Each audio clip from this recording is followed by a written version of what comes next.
In today's tale from Timeless Witnesses, we explore a world shaped by injustice, a society where men hold the power and women bear the silence.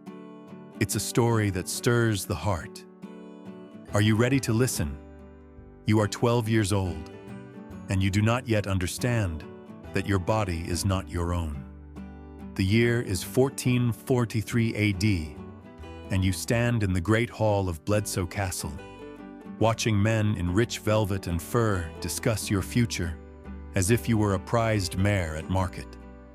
Your name is Margaret Beaufort, and though noble blood runs through your veins, you are learning that bloodline means nothing when you are born female in a world ruled by men who see daughters as coins to be spent. The rushes beneath your feet smell of mint and rosemary, scattered fresh this morning to mask the winter dampness that seeps through stone walls 3 feet thick. Candlelight flickers across the faces of lords and bishops who speak in low, urgent tones about alliances and inheritances, their breath forming small clouds in the cold air. You pull your woolen cloak tighter around your shoulders, but the chill you feel has nothing to do with the weather. Your guardian, William de la Pole, Duke of Suffolk, gestures towards you with a ringed hand that catches the firelight. The girl brings substantial holdings, he says, his voice carrying the authority of a man who has never doubted his right to decide the fate of others. Her inheritance includes lands in Somerset, Devon, and Dorset. A marriage alliance now secures those holdings for our cause. You want to ask what cause he means, but 12-year-old girls do not interrupt when powerful men are speaking. Instead, you watch the face of John de la Pole, Suffolk's son, who will become your husband before the month is out. He is perhaps 14, still gangly with youth, his hands too large for his wrists.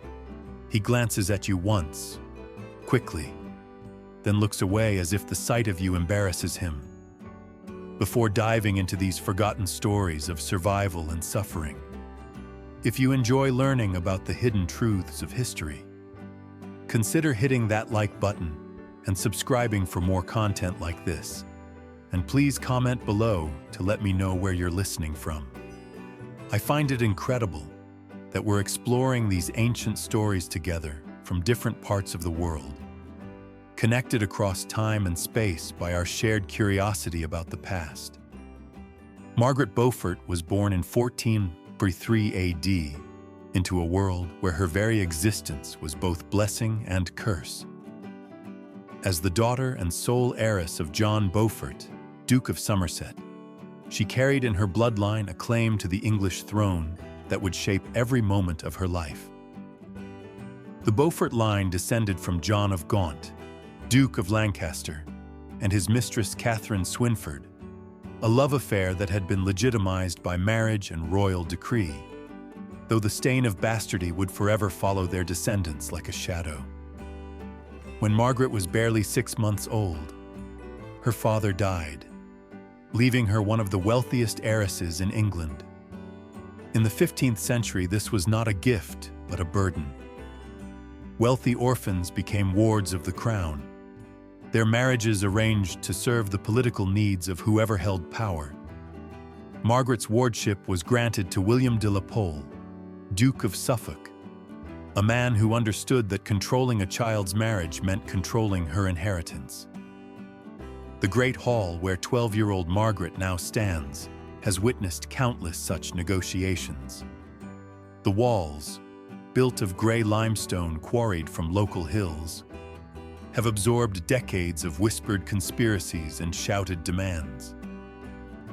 Tapestries depicting scenes of noble hunts hang between the windows, their threads faded, but still showing lords on horseback pursuing deer through painted forests. The irony is not lost on Margaret. Even at 12, she too is prey being pursued by hunters. Suffolk's voice continues, outlining the terms of the marriage contract as if Margaret were not standing 3 feet away. The ceremony will take place at Bledsoe within the fortnight. The girl's lands will be administered by my house until she reaches majority. What he does not say, but what everyone in the room understands, is that this arrangement ensures Suffolk's family will control Margaret's vast wealth for years to come.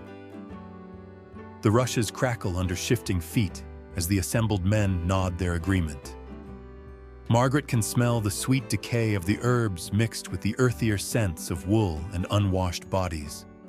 Even nobles in 1443 AD bathe infrequently, and the Great Hall holds the accumulated odors of a dozen men who have ridden hard through winter mud to attend this negotiation.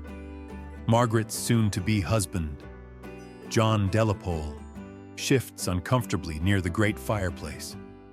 The flames cast dancing shadows across his face, revealing the uncertainty he tries to hide. At 14, he is as much a pawn in this game as Margaret. Though his gender grants him the illusion of agency, he will inherit his father's titles and lands. She will simply transfer hers to him upon marriage, as the law demands. The wedding ceremony takes place on a February morning when frost covers the ground like scattered pearls. Margaret wears a gown of deep blue silk, the color of though the fabric feels foreign against her skin. The dress has been tailored to fit her slight frame, but the weight of the silk and the elaborate headdress make her feel like a child playing dress-up in her mother's clothes. The chapel at Bledsoe is small and cold, with stone walls that seem to absorb sound and light. Candles flicker in iron sconces, casting wavering shadows that make the painted saints on the walls appear to move. Margaret kneels on the stone floor, her knees already aching through the thin fabric of her dress, and speaks the Latin words that will bind her to a boy she barely knows. Ego Johannes to Margratem inuxiorum actipio. John recites, his voice cracking slightly on the unfamiliar syllables. I, John, take you, Margaret, as my wife. The words echo in the small space, binding her future to his with a finality that makes her stomach turn. Margaret responds with her own vows, her voice steadier than her hands. Ego Margareta, teonem in Maratum actipio. Margaret, take you, John, as my husband. The words taste like ash in her mouth, but she speaks them clearly because she has been trained since birth to do her duty, regardless of her feelings. The marriage is consummated that same night, though both children are too young to understand what is happening to them. Medieval law required consummation to make a marriage valid, but it also recognized that children could not give meaningful consent. This contradiction, that a marriage could be both legal and harmful, would define much of Margaret's early life. In the months that follow, Margaret begins to understand the reality of her situation. She lives in the Delapole household, where she is treated with the respect due to her rank, but with the controlling oversight applied to valuable property. Every aspect of her life is supervised and regulated. She cannot travel without permission, cannot correspond with anyone outside the household, cannot make decisions about her own lands or income. The transformation from childhood to political commodity becomes most apparent during meals in the Great Hall. Margaret sits at the high table beside her young husband, wearing the elaborate headdresses and rich fabrics that mark her status, but she is not permitted to speak unless directly addressed. She watches the adults around her discuss matters of state, military campaigns, and political alliances, always aware that her own future depends on decisions made by others. The food itself tells the story of hierarchy and control. Margaret is served choice cuts of meat and exotic spices that demonstrate her family's wealth. but she cannot choose what to eat or when to eat it. Servants bring her predetermined portions at predetermined times, just as they manage every other aspect of her daily routine. Even her diet is not her own. During these months, Margaret begins to display the intelligence and determination that will later make her one of the most powerful women in English history. She listens carefully to every conversation, filing away information about political alliances, military strategies, and the complex web of relationships that govern the nobility. She learns to read the subtle signs of power, which lords command genuine respect, which rely on fear, and which are merely decorative figures propped up by others. The year 1444 AD brings news that will change Margaret's life forever. John de la Pole, her 14-year-old husband, dies suddenly of fever. The official records provide no details about his illness, noting only that he died at his family's estate in Suffolk. Margaret, now a 13-year-old widow, finds herself in a position that is both liberating and terrifying. Under English law, Margaret's marriage to John de la Pole had never been fully consummated in the legal sense. They were both too young for the marriage to be considered complete. This technicality means that Margaret's inheritance remains her own, not transferred to her deceased husband's family. She is once again one of the wealthiest heiresses in England, and once again available for marriage.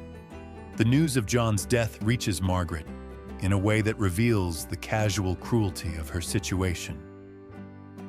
She is sitting in the solar, the private chamber where noble women spend their days, working on an embroidered altar cloth under the supervision of her attendants. The needle in her hand is creating tiny, precise stitches in silk thread, the kind of delicate work that demonstrates both her noble status and her training in domestic arts. William de la Pole enters the solar without ceremony, his face grave, but his eyes calculating. "Your husband is dead," he tells her, his voice carrying no warmth or comfort. "Fever took him in the night." Margaret's needle stops mid-stitch, but she does not look up from her work. She has learned that showing emotion in front of powerful men is dangerous. It reveals weakness they can exploit. "I see," she says quietly, continuing her embroidery with steady hands. The thread is deep gold, the color of royal regalia, and each stitch represents hours of training in the skills deemed appropriate for noble women. Margaret has become expert at these small, precise tasks, just as she has learned to keep her thoughts and feelings carefully controlled. Suffolk watches her reaction with the attention of a merchant evaluating merchandise. Margaret's composure impresses him. She is displaying the self-control that will make her valuable in future negotiations. A girl who can receive news of her husband's death without weeping or fainting is a girl who can be trusted to behave appropriately in any political situation. You will remain in this household until other arrangements can be made. Suffolk continues, his tone making it clear that these arrangements will be made without consulting Margaret's preferences. Your mourning period will be observed naturally, but not extended unnecessarily. Margaret nods, understanding the implications. Her mourning period will last exactly as long as it takes Suffolk to negotiate her next marriage. She is 13 years old, has been married and widowed, and is about to be sold again to serve the political needs of men who see her as a valuable asset rather than a human being. The months of Margaret's widowhood provide her with a brief taste of relative freedom, though she remains under Suffolk's control. She spends her days in study, working with tutors who teach her Latin, French, and the basics of estate management. These lessons are not intended to prepare her for independence. Women of her class are never truly independent, but to make her a more valuable wife to her next husband. Margaret proves to be an exceptional student, displaying a quick mind and an appetite for learning that surprises her tutors. She masters Latin with the fluency of a scholar, enabling her to read religious texts and legal documents in their original language. Her French is elegant and sophisticated, marking her as a woman who can participate in the international diplomacy that shapes noble marriages. Most importantly, she begins to understand the complex financial arrangements that govern her inheritance. The account books that detail Margaret's holdings reveal the true scope of her wealth.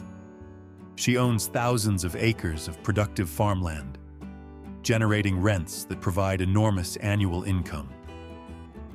Her estates include not just agricultural land, but also valuable resources like stone quarries, timber forests, and river rights for mills and fisheries.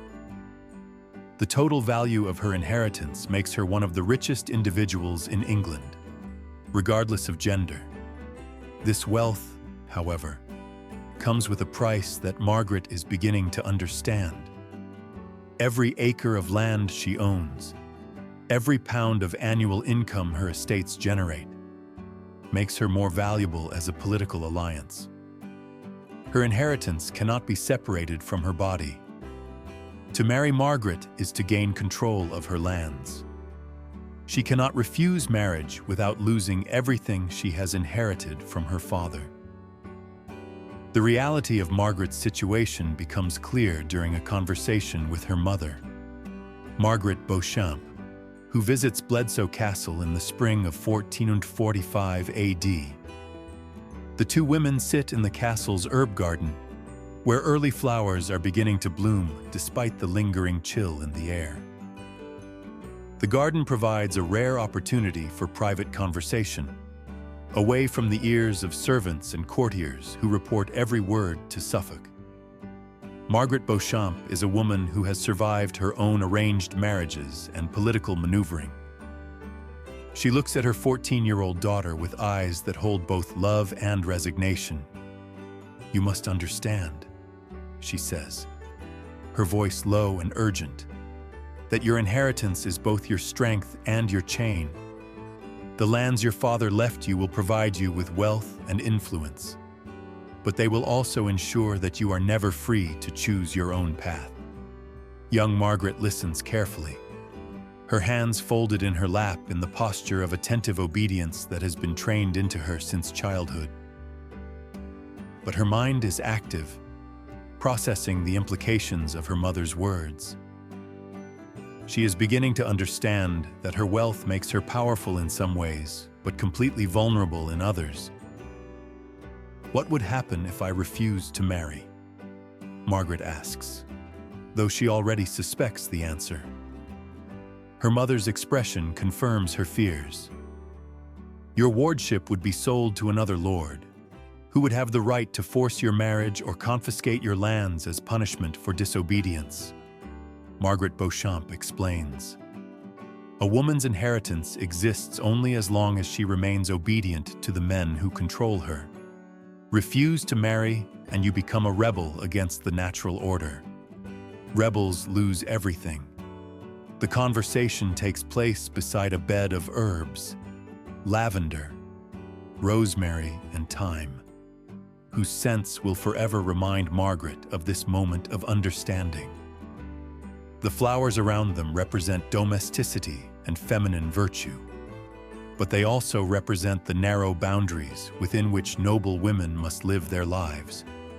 Beautiful, fragrant, and utterly contained. Summer brings news of Margaret's next marriage. King Henry VI, influenced by his advisors and political allies, has granted Margaret's wardship to Edmund Tudor, Earl of Richmond. The arrangement serves multiple political purposes. It strengthens the Tudor family's position at court, provides Edmund with Margaret's income, and creates an alliance between the Lancaster and Tudor factions that will prove crucial in the coming Wars of the Roses. Edmund Tudor is approximately 24 years old, making him a decade older than Margaret. He is the son of Owen Tudor and Catherine of Valois, the widow of King Henry V. This connection to the royal family makes Edmund a valuable political ally, but it also makes him a man accustomed to getting what he wants. He has been promised Margaret's hand in marriage along with control of her inheritance, and he intends to claim both. The negotiations for Margaret's second marriage take place at Westminster Palace in the autumn of 1495 AD. Margaret is now 14, old enough to understand the political implications of her marriage, but still too young to have any legal right to refuse. She travels to Westminster with a small retinue, accompanied by guards and attendants who are there to ensure her compliance rather than her comfort. Westminster Palace in 1445 AD is a sprawling complex of buildings that serves as both royal residence and seat of government. The Great Hall, where Margaret's marriage contract is negotiated, is one of the largest enclosed spaces in Europe. The walls soar upward into shadows, and the floor is covered with rushes that rustle underfoot with every movement. The sound of footsteps echoes in the vast space, making private conversation impossible. Margaret stands beside a pillar carved with intricate designs, watching the men who will decide her future. Edmund Tudor is tall and powerfully built, with the confidence of a man who has never doubted his right to take what he wants. He speaks to the king's advisors with easy familiarity, discussing Margaret's inheritance as if she were not present. "The girl's lands will provide substantial income for our household," Edmund says, his voice carrying clearly in the echoing hall. "With proper management, the estate should yield enough to support our position at court and fund our military obligations." He glances at Margaret briefly, evaluating her as he might assess a promising horse. She is young, healthy and wealthy, everything a nobleman could want in a wife. King Henry VI, to barely 24 himself, and already showing signs of the mental instability that will later lead to civil war, nods his approval of the marriage. The king's endorsement is crucial because it makes the marriage a royal command rather than a private arrangement. Margaret cannot refuse without committing treason against the crown. The wedding ceremony takes place at Bledsoe Carcer in early 1446 AD, when Margaret is 14 years old. The ritual is more elaborate than her first marriage, befitting Edmund's higher status and the political importance of the alliance. Margaret wears cloth of gold, the most expensive fabric available, and a circlet of precious stones that marks her rank as a future countess. The ceremony itself blends religious solemnity with political theater. The Bishop of Winchester officiates, lending the full authority of the church to the proceedings.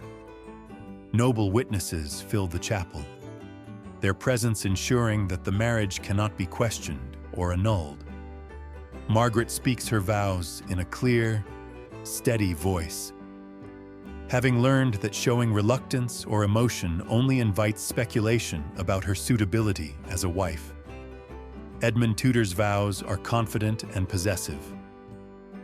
When he places the ring on Margaret's finger, his hand completely covers hers, a physical reminder of the power dynamic that will govern their marriage. The ring itself is heavy gold set with a sapphire, beautiful but so large that it weighs down Margaret's small hand. She will wear it for the rest of her life, a constant reminder of this moment when her independence was formally surrendered.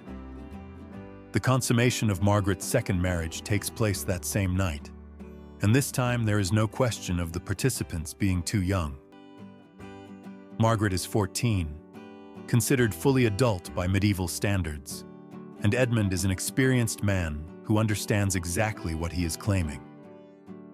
The encounter is brief, dutiful, and entirely focused on establishing Edmund's legal and physical dominance over his new wife. Margaret's adjustment to married life with Edmund Tudor reveals the stark realities of 15th century marriage for even the wealthiest women. She is now the Countess of Richmond, a title that grants her social prominence but no actual power. Every decision about her life, her property, and her future is made by Edmund, who exercises his legal authority with the casual confidence of a man who has never questioned his right to control others. A household they establish at Caldicot Castle in Wales reflects Edmund's political ambitions and military background.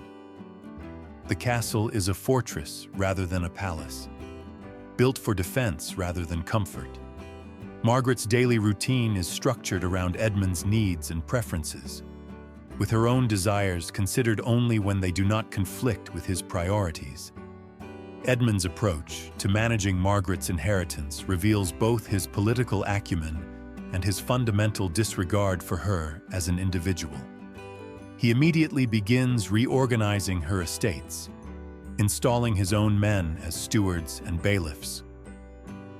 The income from Margaret's lands is diverted to fund Edmund's military campaigns and political activities, with no consideration for her preferences or concerns.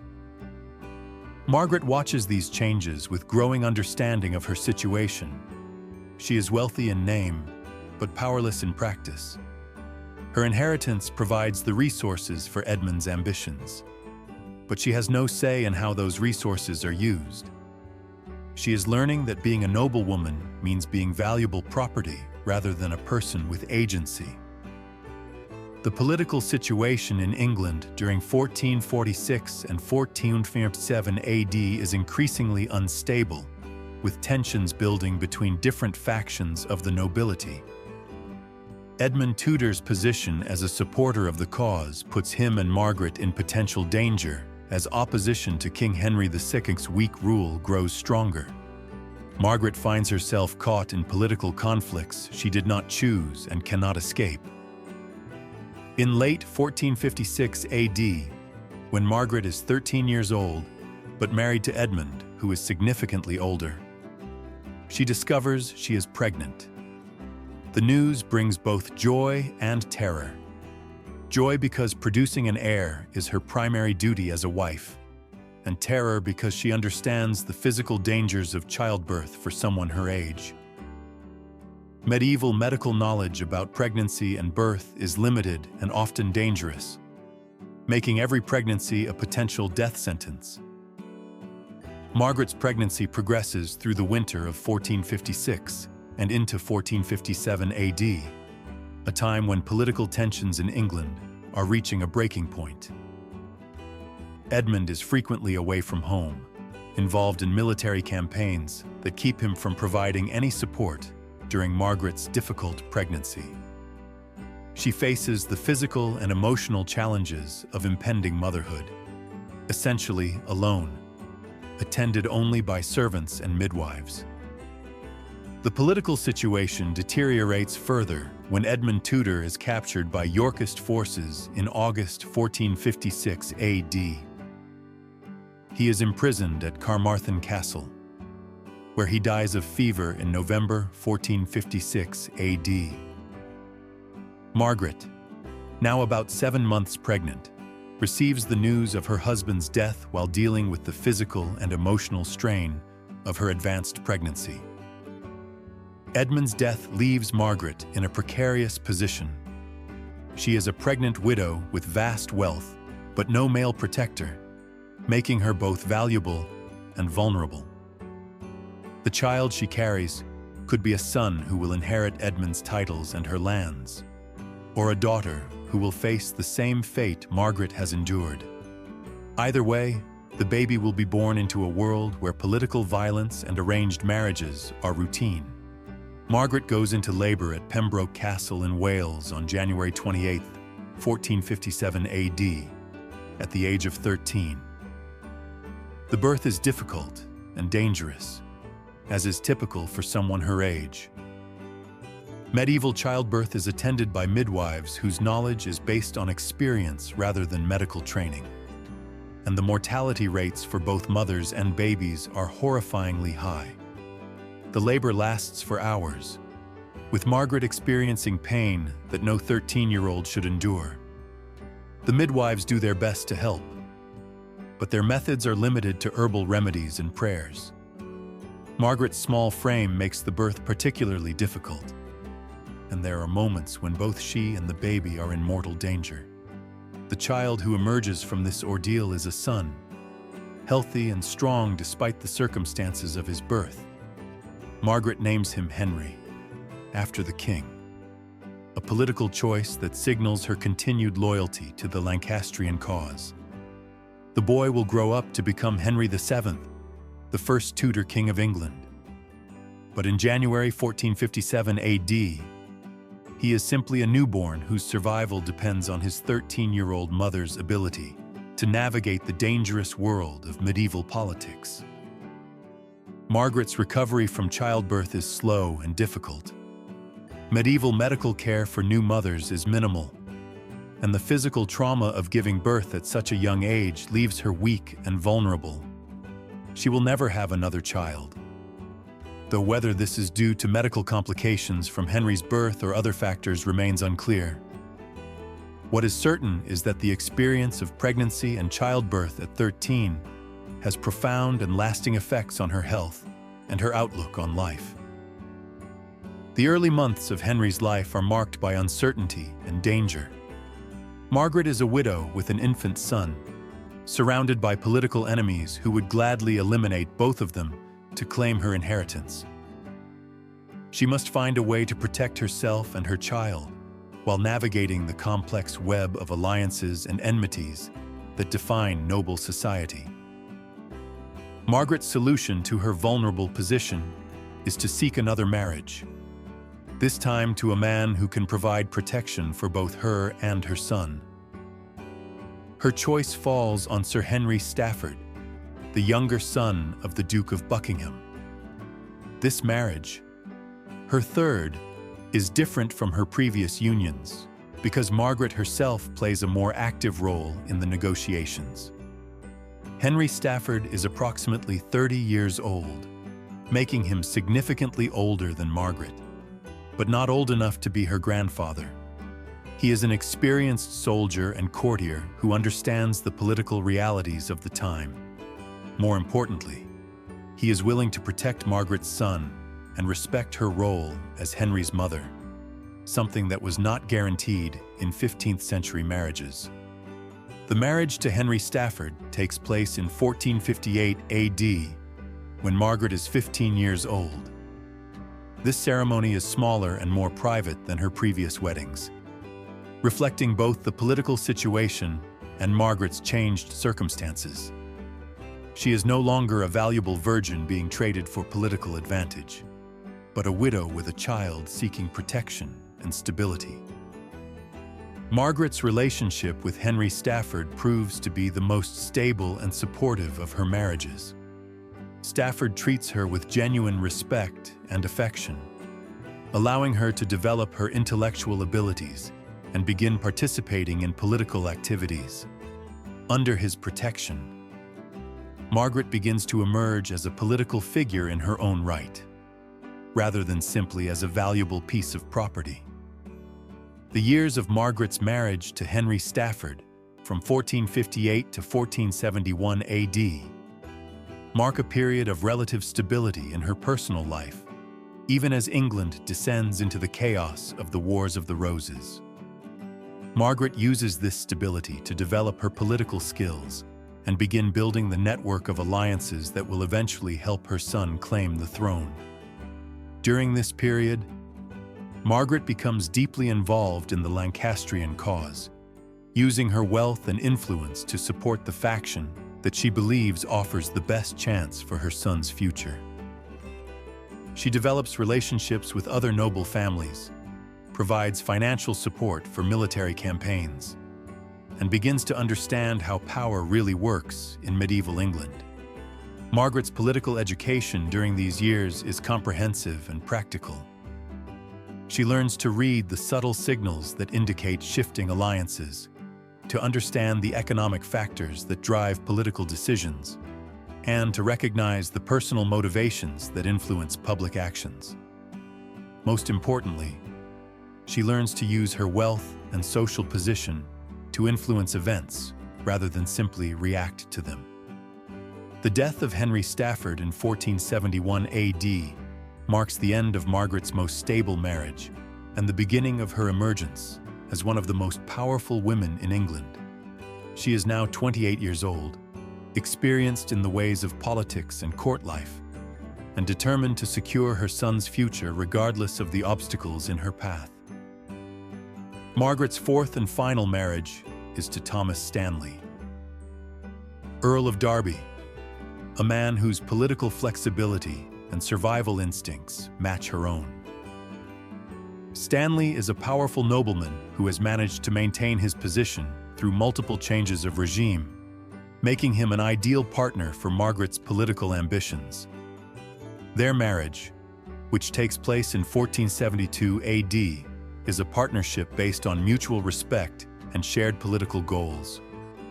Under Stanley's protection, Margaret begins to operate more openly as a political figure. She maintains correspondence with other noble families, provides financial support for causes she favors, and begins to position herself as a potential kingmaker. Her son Henry is still in exile, but Margaret is laying the groundwork for his eventual return to England. The 1470s and 1480s are a period of intense political activity for Margaret. She navigates the complex and dangerous world of Yorkist rule under Edward IV and later Richard III, always working to advance her son's interests while avoiding the fate of nobles who miscalculate their political positions. Her survival and success during this period demonstrate the political skills she has developed since her childhood as a powerless pawn. Margaret's relationship with Richard III is particularly complex and dangerous. When Richard seizes the throne in 1483 AD, Margaret must decide whether to accept the new regime or risk everything to support her son's claim. Her decision to support Henry's invasion of England in 1485 AD represents the culmination of decades of political planning and personal sacrifice. The Battle of Bosworth Field in August 1485 AD marks the moment when Margaret's long campaign to secure her son's future finally succeeds. Henry Tudor's victory over Richard III makes him King Henry VII and transforms Margaret from a political schemer into the mother of the ruling monarch. She is now 52 years old and has achieved a level of power and influence that would have been unimaginable when she was married off at the age of 12. Margaret's position as the king's mother grants her unprecedented authority for a woman of her time. She is given the title My Lady the King's Mother and exercises influence over court appointments, policy decisions, and royal marriages. She has transformed her inherited wealth and her painful experiences into genuine political power. The irony of Margaret's success is that it comes at the cost of her own happiness and fulfillment. She has spent her entire adult life fighting for her son's future, sacrificing her own desires and opportunities to secure his position. Her victory is complete, but it is also hollow. She has gained power but lost the possibility of personal happiness. Margaret's later years are marked by both triumph and tragedy. She sees her son establish the Tudor dynasty and secure the throne for his descendants. But she also experiences the pain of outliving many of her contemporaries and watching the political world she helped create develop beyond her control. She dies in 1509 AD, shortly after her son, having lived to see her grandson Henry VIII begin his reign. The legacy of Margaret Beaufort extends far beyond her immediate family. She is remembered as one of the most powerful women in English history, a figure who transformed personal trauma into political authority. Her story illustrates both the constraints placed on women in medieval society and the ways in which exceptional individuals could transcend those constraints through intelligence, determination, and strategic thinking. Margaret's influence on English history is profound and lasting. Through her son, Henry VII, she is the ancestor of all subsequent Tudor monarchs, including Henry VIII and Elizabeth I. Her political skills and strategic thinking helped establish one of the most successful dynasties in English history. Her story demonstrates that even in societies that severely limited women's opportunities, individual determination and intelligence could overcome seemingly impossible obstacles. The transformation of Margaret Beaufort from a powerless child bride into one of the most influential women in English history is a testament to human resilience and political skill. She learned to use the very system that oppressed her as a tool for achieving her goals, turning her wealth and noble status into genuine political power. Her story is both inspiring and tragic, demonstrating both the possibilities and the costs of ambition in a world that offered women few opportunities for self-determination. Margaret's religious devotion in her later years provides another dimension to her character. She becomes deeply involved in religious activities, founding schools and supporting religious institutions. This spiritual focus may represent both genuine faith and a form of penance for the political compromises she made throughout her life. Her religious activities also serve political purposes, enhancing her reputation and providing another avenue for exercising influence. The complexity of Margaret's character is perhaps best illustrated by her relationship with her son, Henry VII. She loves him deeply and has sacrificed everything for his success. But she also sees him as the fulfillment of her political ambitions. Their relationship is both genuinely affectionate and politically strategic, reflecting the ways in which personal and political motivations intertwine in the lives of medieval nobles. Margaret's story also illuminates the broader social and political context of 15th century England. Her experiences reflect the instability and violence of the Wars of the Roses, the role of marriage in political alliances, and the ways in which women could exercise influence despite legal and social restrictions. Her life provides a window into a world where political survival required constant vigilance and strategic thinking. The documentation of Margaret's life is extensive, providing historians with detailed information about her experiences and motivations. Her correspondence, financial records, and the accounts of contemporaries create a vivid picture of a woman who was both shaped by her circumstances and determined to shape them in return. The historical record reveals both her political acumen and her personal struggles. Margaret's influence on education and religious institutions in her later years demonstrates another aspect of her character. She uses her wealth and influence to support learning and religious devotion, perhaps seeking to create a positive legacy beyond her political achievements. Her educational foundations reflect both her own intellectual interests and her understanding of the importance of education for maintaining social and political influence. The relationship between Margaret's personal experiences and her political activities reveals the ways in which individual trauma can be transformed into social influence. Her childhood marriages and early widowhood taught her about the realities of power and the importance of strategic thinking.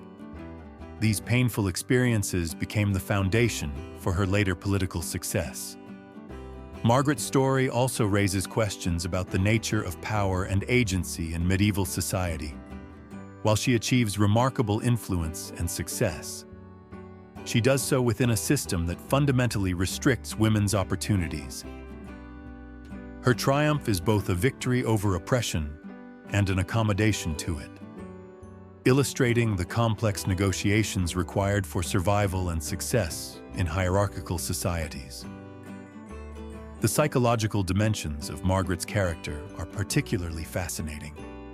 She displays remarkable resilience and determination, but also a willingness to sacrifice personal happiness for political goals. Her emotional life remains largely hidden in the historical record, but her actions suggest both deep love for her son and a fierce determination to secure his future. Margaret's relationship with other women of her time provides another perspective on her character. She operates in a world dominated by men, but she also builds relationships with other noble women who share her experiences and challenges.